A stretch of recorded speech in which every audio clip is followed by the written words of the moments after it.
শীতের সন্ধ্যায় কী খাই এই ভেবেই আজ সকাল থেকে চাল ও ডাল ভিজিয়ে রেখেছিলাম। আজ কি বানাবো? আজ সরু চাগলি বানাবো।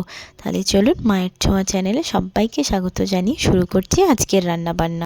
200 গ্রাম বিউলির ডাল, 200 গ্রাম আতপ চাল ও 200 গ্রাম সেদ্ধ চাল আমি সকাল থেকে ভিজিয়ে রেখেছিলাম। মিক্সিতে একটা পেস্ট বানিয়ে নিলাম। দেখুন পেস্টটা কি সুন্দর হয়েছে। একটুকু চালের দানা নেই ও ডালেরও দানা নেই।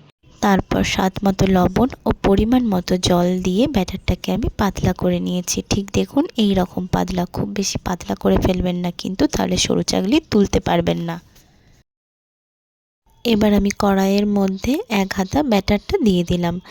আমি প্রথমে কড়াতে একদম অল্প পরিমাণ তেল দিয়ে গরম করে রেখেছিলাম। দিয়ে দেখুন কড়াইটা এইভাবে ঘুরিয়ে ঘুরিয়ে আমি ব্যাটারটাকে চারপাশে ছড়িয়ে নিয়েছি। দেখুন খুব পাতলা হয়েছে। এবার ওপর থেকে একটুখানি সাইডে সাইডে তেল ছড়িয়ে নিলাম, নিয়ে এবার উল্টে দিলাম। দেখুন ওপর পিঠটা হয়ে গেছে।